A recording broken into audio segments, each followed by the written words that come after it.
Assalamualaikum warahmatullahi wabarakatuh. Apa kabar anak-anak? Semoga selalu dalam keadaan sehat ya. Tetap selalu semangat ya belajar di rumahnya. Hari ini kita akan belajar tentang tema 1, subtema 4, pembelajaran 3 dan 4 tentang pertumbuhan dan perkembangan tumbuhan. Siswa dapat menampilkan sikap kerjasama sebagai wujud bersatu dalam keberagaman di lingkungan sekitar. Bahasa Indonesia, siswa dapat mencermati kosakata dan konsep ciri-ciri pertumbuhan dan perkembangan makhluk hidup. Matematika, siswa dapat menghitung pada bilangan cacah. Siswa dapat menghitung pada soal cerita pembagian.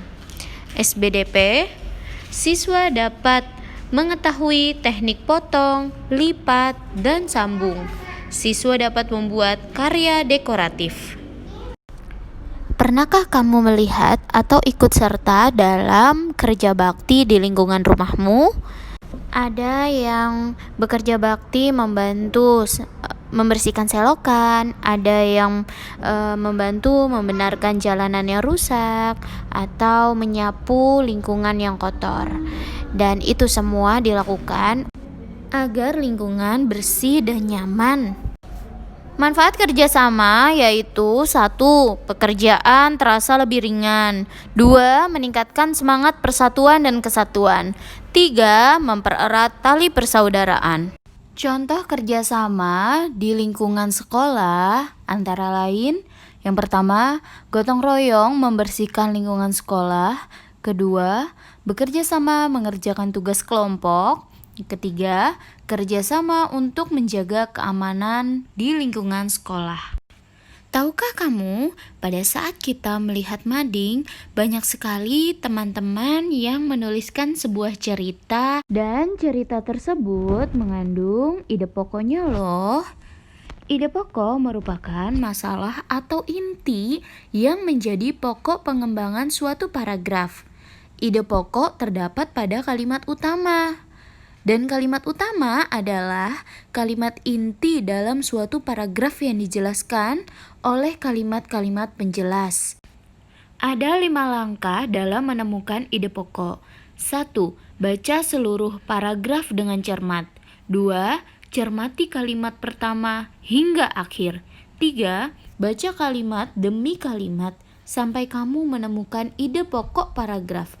Dalam suatu paragraf, ide pokok biasanya terletak di awal, akhir, atau awal dan akhir paragraf. 4. Tandai ide pokok tiap paragraf. 5. Tandai info penting dalam tiap paragraf. Setelah mengetahui kelima langkah menemukan ide pokok, kita akan langsung praktek ya. Coba perhatikan paragraf berikut. Bencana banjir lumpur akibat jebolnya tanggul Situgintung di Tangerang Selatan menimbulkan berbagai macam penyakit. Beberapa penyakit yang akan timbul sesudah bencana adalah diare, tipes, leptospirosis, dan demam berdarah. Masalah kesehatan pada korban dan masyarakat di sekitar lokasi bencana harus segera diantisipasi. Beberapa penyakit itu muncul karena lingkungan kotor dan sumber air bersih yang tercemar lumpur. Pada paragraf ini, ide pokoknya adalah bencana banjir menimbulkan berbagai penyakit. Ada yang tahu kenapa? Ya, seperti yang bisa kita lihat di atas, kalimat lain dalam paragraf ini hanya menjelaskan penyakit-penyakitnya. Pada kalimat kedua, misalnya, kalimat tersebut berisi contoh dari penyakit yang ditimbulkan. Di sisi lain, kalimat terakhir menjelaskan penyebab munculnya terjadi penyakit tersebut. Penyakit pilek, batuk, diare, cacar, gondongan, itu semua bisa diobati dengan bawang merah loh. Perkembangbiakan tumbuhan juga dapat dilakukan dengan umbi. Ada umbi batang, umbi lapis, dan umbi akar. Kentang dan umbi jalar adalah contoh tanaman yang berkembang biak dengan umbi batang. Bawang dan bunga bakung berkembang biak dengan umbi lapis. Sedangkan wortel dan singkong berkembang biak dengan umbi akar.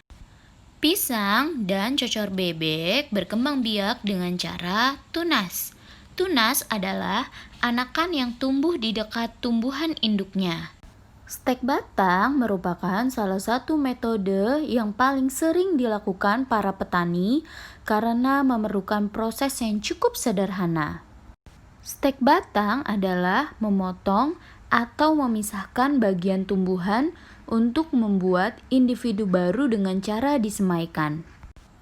Untuk melakukannya, kamu bisa memotong bagian batang tumbuhan yang sudah berumur tua untuk ditanam menjadi akar dan tumbuhan yang baru.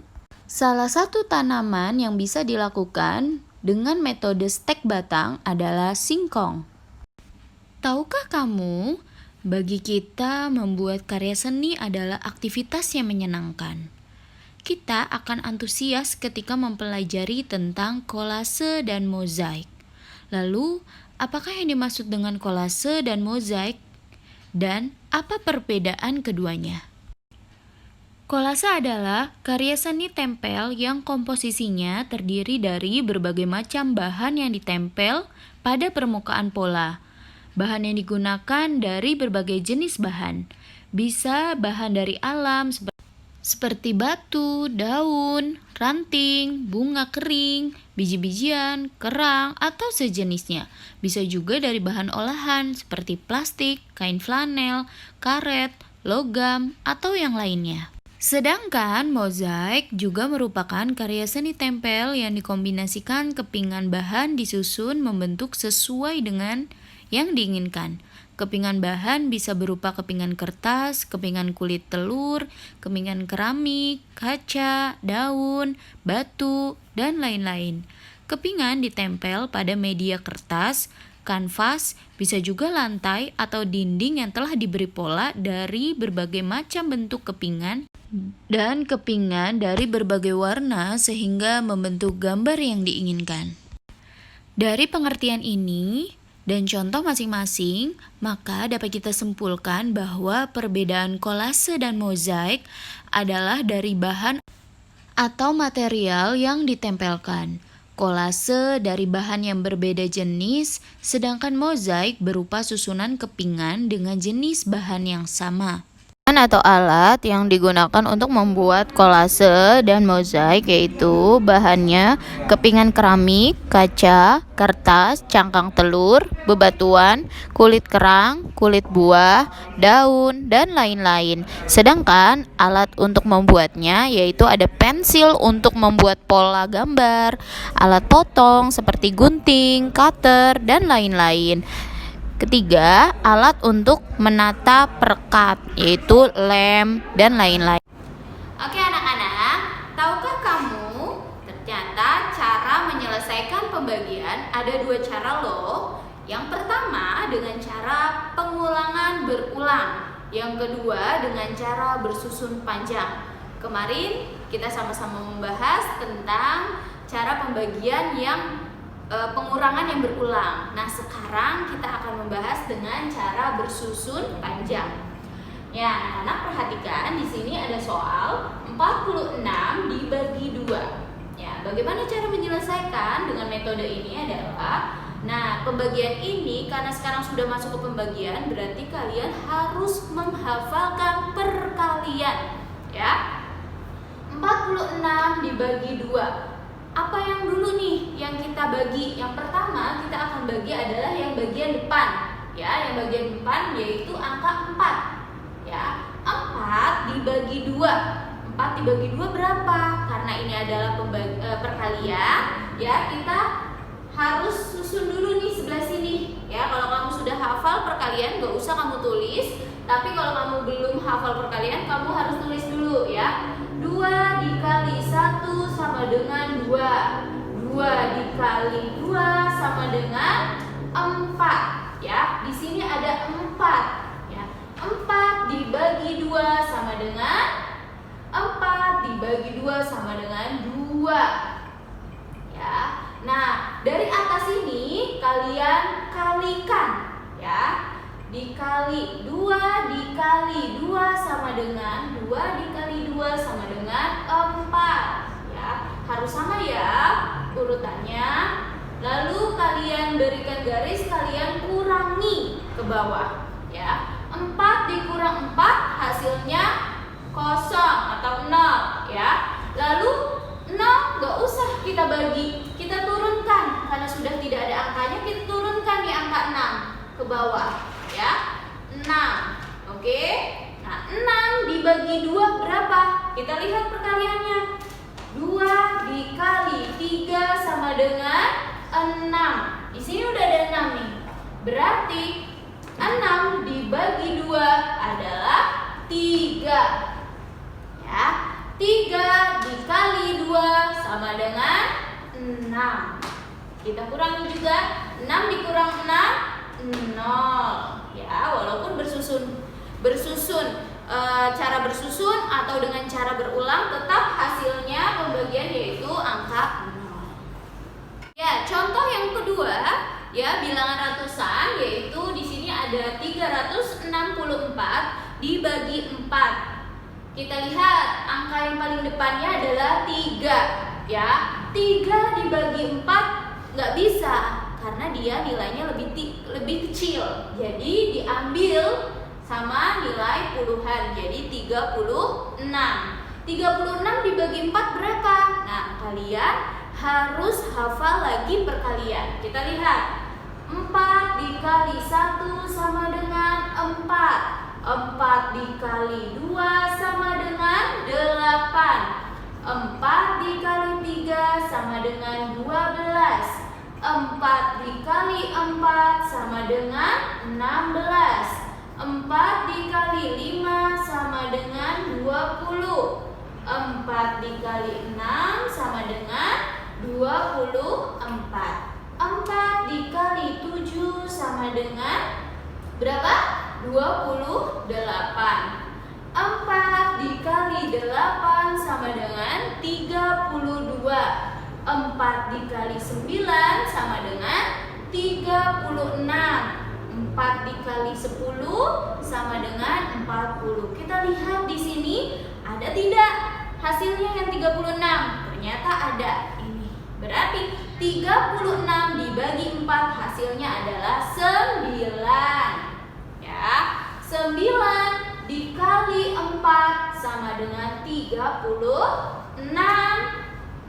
Ya, kita kurangi lagi. Susun ke bawahnya karena ini 0, 3 dikurang 3 0, 6 dikurang 6 0. Kita turunkan di angka 4-nya. Angka 4 kita bagi. 4 dibagi 4 berapa? 4 dibagi 4 hasilnya 1. Ya, jadi 1 dikali 4 hasilnya 4. Jadi tetap angka 0 yang sisanya. Ya. Itu dia. Jadi 364 dibagi 4 hasilnya adalah 91. Ya, contoh yang ketiga, di sini ada 225 dibagi 5. Ya, 225 dibagi 5. Kita lihat angka paling depannya, ternyata ini angkanya 2. Ternyata 2 dibagi 5 itu tidak bisa. Seperti tadi, 2 jika angka depannya ini dia tidak bisa, maka kita tarik, kita ambil di angka puluhannya. Ya, jadi 22. 22 dibagi 5. Ya, kita tulis di sini 5 dikali 1 sama dengan 5. 5 dikali 2 sama dengan 10. 5 dikali 3 sama dengan 15. 5 dikali 4 sama dengan 20. 5 dikali 5 sama dengan 25. Kita lihat mana yang hasilnya 22. Ternyata tidak ada yang hasilnya 22. Kita ambil hasilnya yang paling mendekati atau yang paling terkecil, yaitu 20. Ya. Nah, yang kurang dari 22 kita ambil. Ternyata 20. 20 kita tulis, berarti di sini adalah 4 ya, 4. 4 dikali 5 adalah 20. Kita kurangi ya. 2 dikurang 2, 0. 2 dikurang 0, 2. Karena 2 tidak bisa dibagi, turunkan lagi 5 menjadi 25. Kita lihat 5. 25 ternyata ada hasilnya di sini. Berarti 25 dibagi 5 hasilnya adalah 5. 5 dikali 5 sama dengan 25, dikurang 25 hasilnya adalah 0. Maka dari itu anak-anak, dengan pembagian ini, jika kalian sudah menghafal perkalian dari 1 sampai 10, itu akan memudahkan kalian dalam proses pengerjaan pembagian. Ya. 225 dibagi 5 hasilnya adalah 45. Anak-anak, selesai sudah pembelajaran kita hari ini. Silakan kalian latihan dengan buku MRT-nya. Hari Senin, silakan kalian buka pembelajaran ketiga di halaman 75 sampai dengan 77. Dan hari Selasanya kalian kerjakan di pembelajaran keempat halaman 77 sampai dengan halaman 80. Terima kasih anak-anak, tetap jaga kesehatan ya. Wassalamualaikum warahmatullahi wabarakatuh.